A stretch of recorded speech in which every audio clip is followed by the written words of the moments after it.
शुक्लाम्बरधरं विष्णुं शशिवर्णं चतुर्भुजं प्रसन्नवदनं ध्यायेत् सर्वविघ्नोपशान्तये। व्यासं वसिष्ठनप्तारं शक्तेः पौत्रमकल्मषं पराशरात्मजं वन्दे शुकतातं तपोनिधिं। व्यासाय विष्णुरूपाय व्यासरूपाय विष्णवे नमो वै ब्रह्मनिधये वासिष्ठाय नमो नमः। अविकाराय शुद्धाय नित्याय परमात्मने सदैकरूपरूपाय विष्णवे सर्वजिष्णवे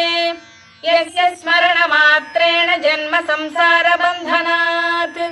विमुच्यते। नमस्तस्मै विष्णवे प्रभविष्णवे। ॐ नमो विष्णवे प्रभविष्णवे। श्रीवैशम्पायन उवाच श्रुत्वा धर्मानशेषेण पावनानि च सर्वशः युधिष्ठिरः शान्तनवं पुनरेवाभ्यभाषत। युधिष्ठिर उवाच किमेकं दैवतं लोके किं वाप्येकं परायणं स्तुवन्तः कङ्कमर्चन्तः प्राप्नुयुर्मानवा शुभम्। को धर्मः सर्वधर्माणां भवतः परमो मतः किं जपन्मुच्यते जन्तुर्जन्म संसारबन्धनात्। श्रीभीष्म उवाच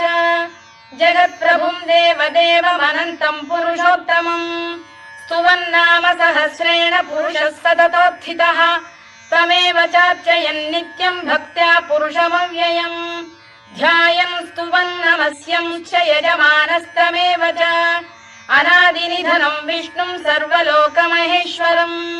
लोकाध्यक्षं स्तुवन् नित्यं सर्वदुःखातिगो भवेत्।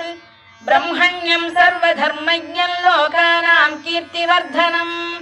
लोकनाथं महद्भूतं सर्वभूतभवोद्भवम् एष मे सर्वधर्माणां धर्मोऽधिकतमो मतः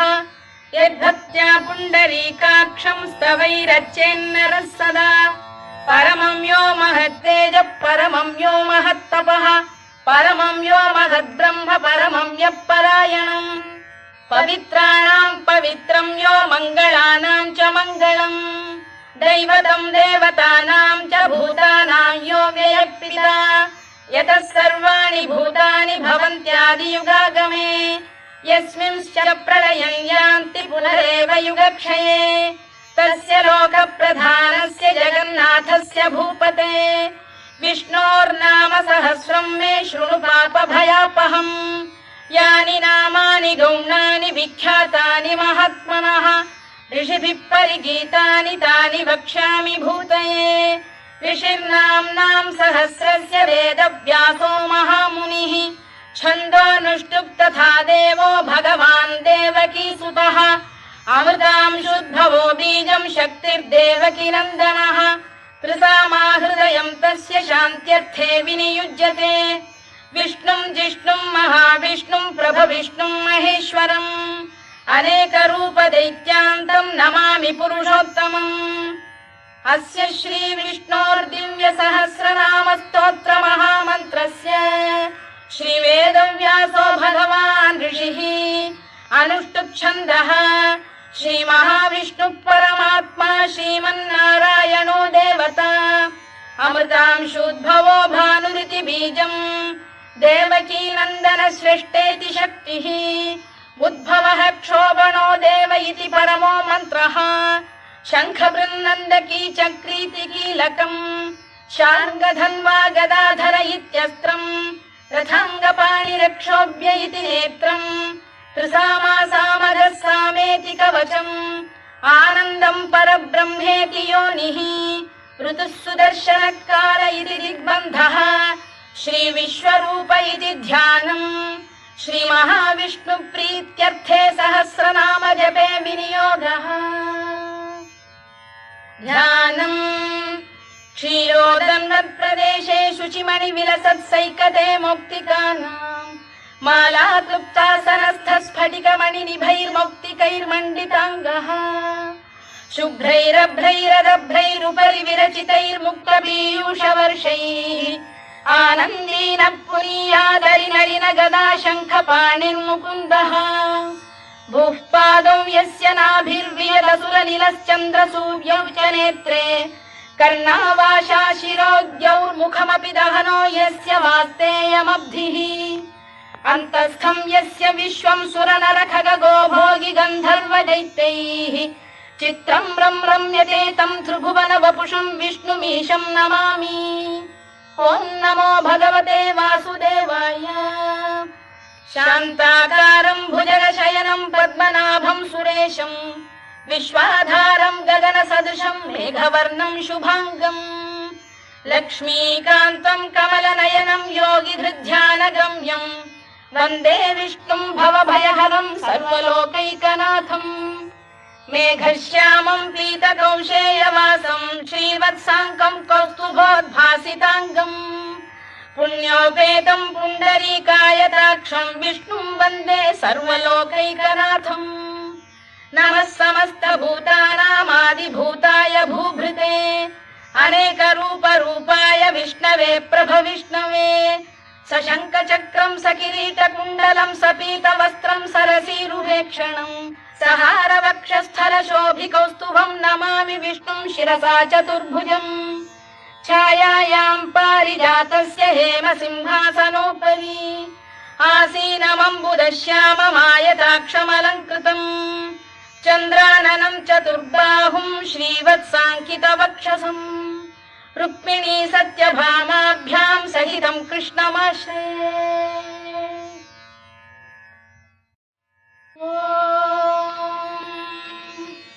विश्वं विष्णुर्वषत्कारो भूतभव्य भवत्प्रभुः भूतभृद्भावो भूतात्मा भूतभावनः भूतात्मा परमात्मा च मुक्तानां परमागतिः अव्ययः पुरुषः साक्षी क्षेत्रज्ञोऽक्षर एव च योगो योगविदां नेता प्रधानपुरुषेश्वरः नारसिंहवपुः श्रीमान् केशवः पुरुषोत्तमः सर्वशर्व शिवस्थाणुर्भूतादिर्निधिरव्ययः सम्भवो भावनो भर्ता प्रभवः प्रभुरीश्वरः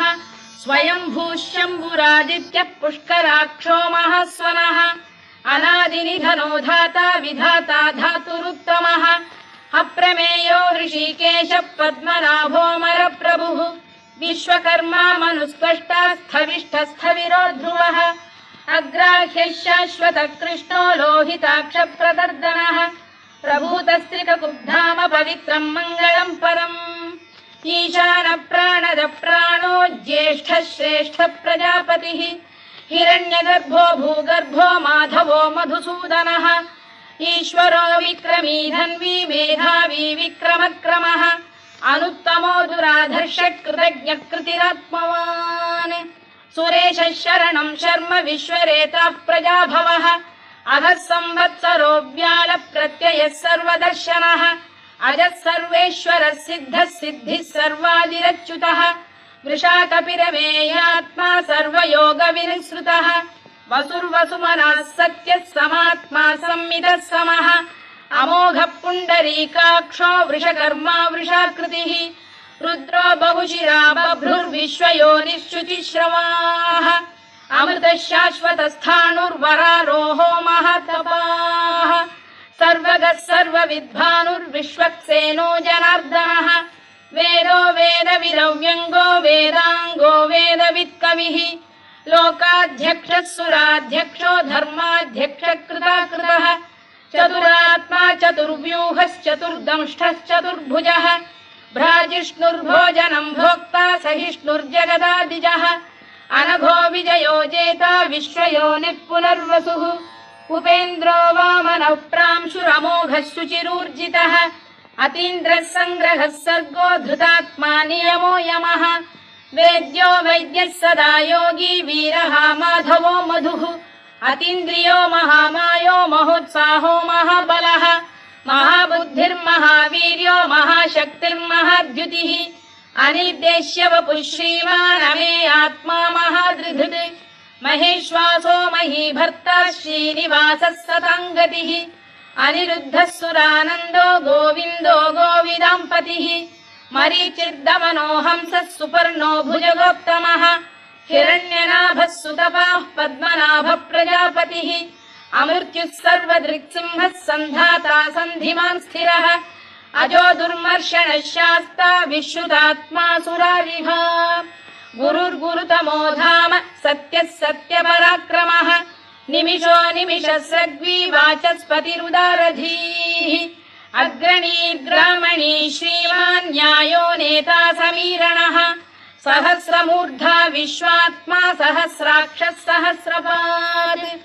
आवर्तनो निवृत्तात्मा संवृतः सम्प्रमर्दनः अधः संवर्तको वह्निरनिरो धरणीधरः सुप्रसाद प्रसन्नात्मा विश्वधृक् विश्वभुग्विभुः सत्कर्ता सत्कृतः साधुर्जह्नुर्नारायणो नरः असंख्येयो प्रमेयात्मा विशिष्टः शिष्टकृच्छुचिः सिद्धार्थः सिद्धसङ्कल्पः सिद्धिदः सिद्धिसाधनः वृषाही वृषभो विष्णुर्वृषपर्वा वृषोदरः वर्धनो वर्धमानश्च विविक्तः श्रुतिसागरः सुभुजो दुर्धरो वाग्मी महेन्द्रो वसुदो वसुः नैकरूपो बृहद्रूपः शिपिविष्टप्रकाशनः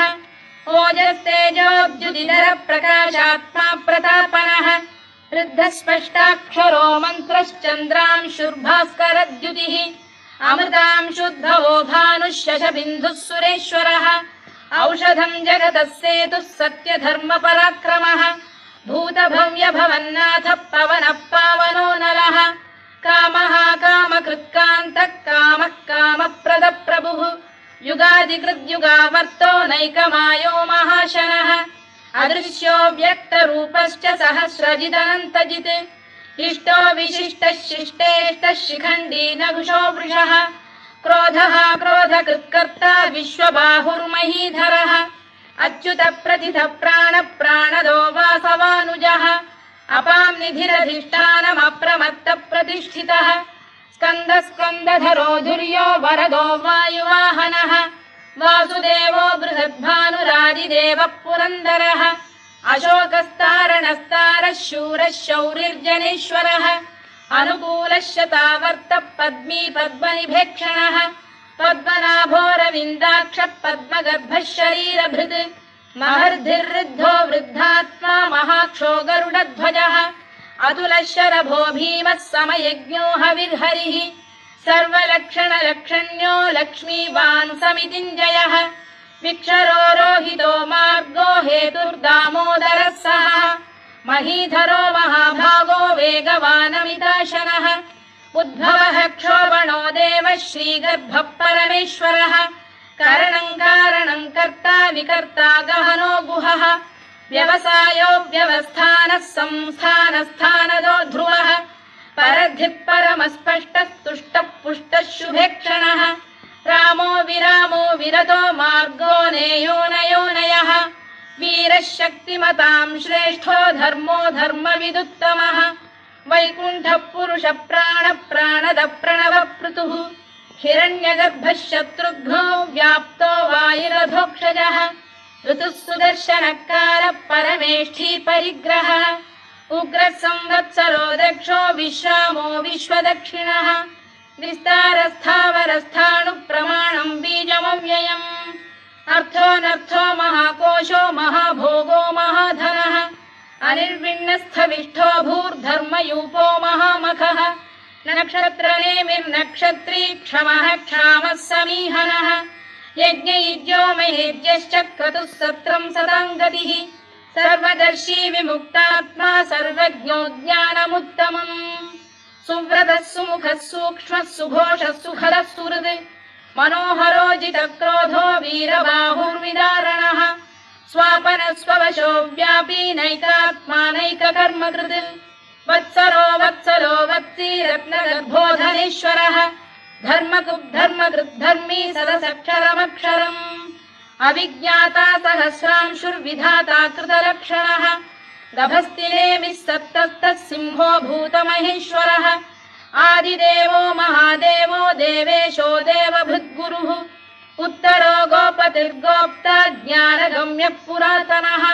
शरीरभूतभृद्भोक्ता कपीन्द्रो भूरि दक्षिणः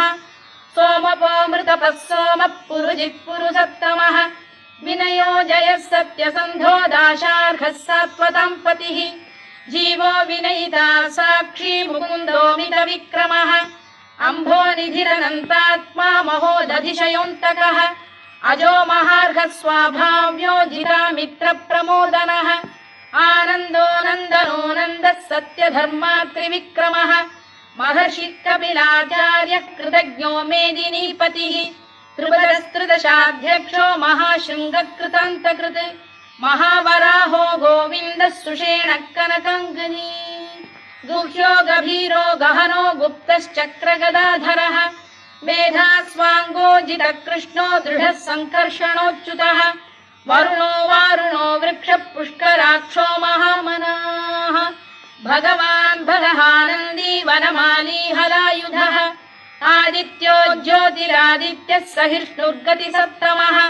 सुधन्वाखण्ड परशुर्दारुणो द्रविणप्रदः दिवस्पृक् सर्वदृग्व्यासो वाचस्पतिरयो निजः त्रिसामासामगः साम निर्वाणम् भेषजम् भिषज सन्न्यासकृच्छमशान्तो निष्ठा शान्तिपरायणम् शुभाङ्गः शान्तिदस्रष्टा कुमुदः कुवलेशयः गोहितो गोपतिर्गोप्ता वृषभाक्षो वृषप्रियः अनिवर्ती निवृत्तात्मा संक्षेप्ताक्षेमकृत् शिवः श्रीवत्सवक्षः श्रीवासः श्रीपतिः श्रीमताम्बरः श्रीधः श्रीशः श्रीनिवासः श्रीनिधिः श्रीविभावनः श्रीधर श्रीकर श्रेयः श्रीमान् लोकत्रयाश्रयः स्वक्षः स्वङ्गः शतानन्दो नन्दिर्ज्योतिर्गणेश्वरः विजितात्मा विधेयात्मा सत्कीर्तिश्चिन्न संशयः उदीर्णः सर्वतश्चक्षुरनीशः शाश्वतः स्थिरः भूषयो भूषणो भूतिर्विशोकः शोकनाशनः अर्चिष्मानर्चितः कुम्भो विशुद्धात्मा विशोधनः अनिरुद्धो प्रतिरथ प्रद्युम्नो मितविक्रमः कालनेमिनिः वीरः शौरिः शूरजनेश्वरः त्रिलोकात्मा त्रिलोकेशः केशवः केशिः हरिः कामदेवः कामपालः कामी कान्तकृतागमः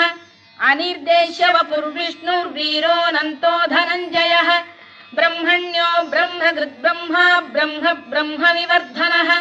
ब्रह्मविब्राह्मणो ब्रह्मी ब्रह्मज्ञो ब्राह्मणप्रियः महाकमो महाकर्मा महातेजा महोरगः महाक्रतुर्महायज्वा महायज्ञो महाहविः स्तव्यस्तव प्रियस्तोत्रम् स्तुतिस्तोतारणप्रियः पूर्णः पूरयिता पुण्यः पुण्यकीर्तिरनामयः मनोजवस्तीर्थकरो वसुरेता वसुप्रदः वसुप्रदो वासुदेवो वसुर्वसुमनाहविः सद्गतिः सत्कृतिः सत्ता सद्भूतिः सत्परायणः शूरसेनो यदुश्रेष्ठः सन्निवासः सुयामुनः भूतावासो वासुदेवः सर्वासु निलयो नलः दर्पः दर्पदो दृप्तो दुर्धरोऽथा पराजितः विश्वमूर्तिर्महामूर्तिर्दीप्तमूर्तिरमूर्तिमान् अनेकमूर्तिरव्यक्तः शतमूर्तिः शताननः एकोनैकः स वक्र किं यत्तत्पदमनुत्तमम् लोकबन्धुर्लोकनाथो माधवो भक्तवत्सलः सुवर्णवर्णो हेमाङ्गो वराङ्गश्चन्दनाङ्गदी वीरः विषमः शून्यो घृताशीरचरश्चरः अमानी मानदो मान्यो लोकस्वामी त्रिलोकधृत् सुमेधा मेधजो धन्यः सत्यमेधाधराधरः तेजो वृषोद्युतिधरः सर्वशत्रभृताम्बरः प्रग्रहो निग्रहो व्यग्रो नैकशृङ्गो गदाग्रजः चतुर्मूर्तिश्चतुर्बाहुश्चतुर्व्यूहश्चतुर्गतिः चतुरात्मा चतुर्भावश्चतुर्वेदविदेकपात् समावर्तो निवृत्तात्मा दुर्जयो दुरतिक्रमः दुर्लभो दुर्गमो दुर्गो दुरावासो दुरारिः शुभाङ्गो लोकसारङ्गः स्तुतन्तु वर्धनः इन्द्रकर्मा महाकर्मा कृतकर्मा कृतागमः उद्भवः सुन्दरः सुन्दो रत्ननाभः सुलोचनः अर्को वाजसनः शृङ्गी जयन्तः सर्वविजयी सुवर्णबिन्दुरक्षोभ्यः सर्ववागीश्वरेश्वरः महाह्रदो महागर्तो महाभूतो महानिधिः कुमुदः कुन्दरः कुन्दः पर्जन्यः पावनो निलः अमृताशोऽमृतवपुः सर्वज्ञः सर्वतोमुखः सुलभः सुव्रतः सिद्धः शत्रुजिच्छत्रुतापनः न्यग्रोधोदुम्बरोश्वत्तश्चाणूर सप्तमूलान्ध्रनिषूदनः सहस्रार्चिः सप्तजिह्वः सप्तैधा सप्तवाहनः अमूर्तिरनघोचिन्त्यो भयकृद्भयनाशनः अणुबृहत्कृशस्थूलो गुणभृन्निर्गुणो महान् अधृतस्वधृतस्वास्य प्राग्वंशो वंशवर्धनः धारभृत्कथितो योगी योगीशः सर्वकामदः आश्रमश्रमणः क्षामः सुपर्णो वायुवाहनः धनुर्धरो धनुर्वेदो दण्डो दमयिता दमः अपराजितः सर्वसहो नियन्ता नियमो यमः सत्त्ववान् सात्विकः सत्यः सत्यधर्मपरायणः अभिप्रायप्रियार्होः प्रियकृत्प्रीतिवर्धनः विहाय सगदिर्ज्योतिः सुरुचिर्कुतभुग्विभुः रविर्विरोचनः सूर्यः सविता रविलोचनः अनन्तो हुतभुग्भोक्ता सुखदो नैकजोऽग्रजः अनिर्विण्णः सदामर्षी लोकाधिष्ठानमद्भुतः सनातनतमः कपिलः कपिरव्ययः स्वस्तिदः स्वस्तिकृत् स्वस्ति स्वस्ति भुक् स्वस्ति दक्षिणः आरौद्रः कुण्डली चक्री विक्रम्यूर्जितशासनः शब्दातिगः शब्दसः शिशिरः शर्वरीकरः अक्रूरपेशलो दक्षो दक्षिणः क्षमिणाम्बरः विद्वत्तमो वीतभयः पुण्यश्रवणकीर्तनः उत्तारणो दुष्कृतिः पुण्यो दुःस्वप्ननाशनः वीरः रक्षणः सन्तो जीवनपर्यवस्थितः अनन्तरूपोऽनन्तश्रीर्जितमन्युर्भयापहः चतुरश्रो गभीरात्मा विदिशो व्यादिशो दिशः अनादिर्भूर्भुवो लक्ष्मी सुवीरो रुचिराङ्गदः जननो जनजन्मादिर्भीमो भीमपराक्रमः आधारनिलयो धाता पुष्पहास प्रजागरः ऊर्ध्वगः सत्त्वथाचार प्राणद प्रणवप्रणः प्रमाणं प्राणनिलय प्राणभृत्प्राणजीवनः तत्त्वं तत्त्वविदेकात्मा जन्म मृत्युजरातिगः भूर्भुवः स्वस्तरुस्तारः सविता प्रपितामहः यज्ञो यज्ञपतिर्यज्वा यज्ञाङ्गो यज्ञवाहनः यज्ञभृद्यज्ञकृद्यज्ञी यज्ञभुग्यज्ञसाधनः यज्ञान्तकृद्यज्ञगुह्यमन्नमन्नाद एव च आत्मयोनिः स्वयं जातो वैखानः सामगायनः देवकीनन्दनः स्रष्टा क्षितीशः पापनाशनः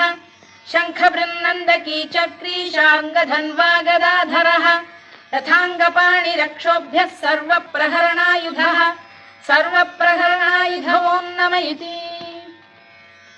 वनमाली गरीशाङ्गी शङ्खी चक्री च नन्दकी श्रीमान्नारायणो विष्णुर्वासुदेवोऽभिरक्षतु वनमाली गरीशाङ्गी शङ्खी चक्री च नन्दकी श्रीमान्नारायणो विष्णुर्वासुदेवोऽभिरक्षतु वनमाली गरीशाङ्गी शङ्खी चक्री च नन्दकी श्रीमान्नारायणो विष्णुर्वासुदेवोऽभिरक्षतु इतीदं कीर्तनीयस्य केशवस्य महात्मनः नाम्नां सहस्रं दिव्यानामशेषेण प्रकीर्तितम् य इदं शृणुयात् नित्यं यश्चापि परिकीर्तयेत् नाशुभं प्राप्नुयात् किञ्चित् सोमुत्रेह च मानवः वेदान्तको ब्राह्मणः स्यात् क्षत्रियो विजयी भवेत् वैश्यो धनसमृद्धः स्यात् शूद्रः सुखमवाप्नुयात् धर्मार्थी प्राप्नुयात् धर्ममर्थार्थी चार्थमाप्नुयात् कामानवाप्नुयात् कामी प्रजार्थी चाप्नुयात् प्रजाम् भक्तिमान् यः सदोत्थाय शुचिस्तद्गतमानसः सहस्रं वासुदेवस्य नाम्नामेतत्र कीर्तयेत् यशः प्राप्नोति विपुलं याति प्राधान्यमेव च अचलां श्रियमाप्नोति श्रेयः प्राप्नोत्यनुत्तमम् न भयं क्वचिदाप्नोति वीर्यं तेजश्च विन्दति भवत्य रोगोद्युतिमान् बलरूपगुणान्वितः रोगार्तो मुच्यते रोगात् बद्धो मुच्येत बन्धनात् भयान्मुच्येत भीतस्तु मुच्येतापन्न आपदः दुर्गाण्यतितरत्याशु पुरुषः पुरुषोत्तमम् सुवन्नाम सहस्रेण नित्यं भक्तिसमन्वितः वासुदेवाश्रयो मर्त्यो वासुदेवपरायणः सर्वपापविशुद्धात्मा याति ब्रह्म सनातनम् न वासुदेव भक्तानाम् शुभं विद्यते क्वचित् जन्म मृत्युजरा व्याधि भयं नैवोपजायते इमं स्तवमधीयानः श्रद्धा भक्ति समन्वितः युज्येतात्मसुखक्षान्तिः श्रीधृतिस्मृतिकीर्तिभिः न क्रोधो न च मात्सर्यं न लोभो न शुभामतिः भवन्ति कृतपुण्यानां भक्तानां पुरुषोत्तमे द्यौः स चन्द्रार्कनक्षत्राखं दिशो भूर्महोदधिः वासुदेवस्य वीर्येण विधृतानि महात्मनः ससुरासुरगन्धर्वं स यक्षोरगराक्षसम् जगत्वशे वर्ततेदं कृष्णस्य सचराचरम् इन्द्रियाणि मनो बुद्धिः सत्त्वं तेजो बलं धृतिः वासुदेवात्मकान्याहुः क्षेत्रं क्षेत्रज्ञ एव च सर्वागमानामाचार प्रथमं परिकल्पते आचार प्रभवो धर्मो धर्मस्य प्रभुरच्युतः ऋषयः पितरो देवा महाभूतानि धातवः जङ्गमा जङ्गमं चेदं जगन्नारायणोद्भवम् योगो ज्ञानं तथा साङ्ख्यं विद्या शिल्पादिकर्म च वेदाः शास्त्राणि विज्ञानमेतत् सर्वं जनार्दनात् एको विष्णुर्महद्भूतं पृथग्भूतान्यनेकशः त्रीन् लोकान् व्याप्य भूतात्मा भुङ्क्ते विश्वभुवव्ययः इमं स्तवं भगवतो विष्णोः व्यासेन कीर्तितम्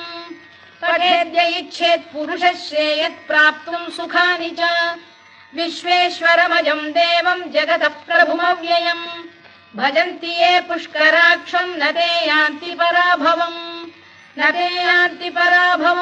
नम इति अर्जुनोवाच पद्मपत्र विशालाक्ष पद्मनाभसुरोत्तमा भक्तानामनुरक्तानां त्राता भव जनार्दन श्रीभगवानुवाच यो मां नाम सहस्रेण स्तोतुमिच्छति पाण्डव सोऽहमेकेन श्लोकेन स्तुत एव न संशयो नम इति व्यास उवाच वासनाद् वासुदेवस्य वासितं भुवनत्रयम् सर्वभूतनिवासोऽसि वासुदेव नमोऽस्तु ते वासुदेव नमोऽस्तु ते ॐ नम इति पार्वत्युवाच केनोपायेन लघुना विष्णोर्नाम सहस्रकम् पठ्यते पण्डितैर्नित्यं श्रोतुमिच्छाम्यहं प्रभो ईश्वर उवाच श्रीराम राम रामेति रमे रामे मनोरमे सहस्रनाम तत्तुल्यं राम नाम वरानने श्रीराम राम रामेति रमे रामे मनोरमे सहस्रनाम तत्तुल्यं राम नाम वरानने श्रीराम राम रामेति रमे रामे मनोरमे सहस्रनाम तत्तुल्यं राम नाम वरानने राम नाम वरानन ॐ नम इति ब्रह्मोवाच नमोऽस्त्वनन्ताय सहस्रमूर्तये सहस्रपादाक्षि शिरोरुबाहवे सहस्रनाम्ने पुरुषाय शाश्वते सहस्रकोटियुगधारिणे नमः सहस्रकोटियुगधारिणे नमः ॐ नम इति सञ्जय उवाच यत्र योगेश्वर कृष्णो यत्र पार्थो धनुर्धरः तत्र श्रीविजयो भूतिर्ध्रुवा नीतिर्मतिर्मम श्रीभगवानुवाच अनन्याश्चिन्तयन्तो मां ये जनाः पर्युपासते तेषां नित्याभियुक्तानां योगक्षेमं वहाम्यहम् परित्राणाय साधूनां विनाशाय च दुष्कृतां धर्म संस्थापनार्थाय संभवामि युगे युगे आर्ता विषण्णा शिथिलाश्च भीता घोरेषु च व्याधिषु वर्तमानाः संकीर्त्य नारायण शब्दमात्रं विमुक्तदुःखाः सुखिनो भवन्तु कायेन वाचा मनसेन्द्रियैर्वा बुद्ध्यात्मना वा प्रकृते स्वभावात् करोमि यद्यत् सकलं परस्मै नारायणायेति समर्पयामि।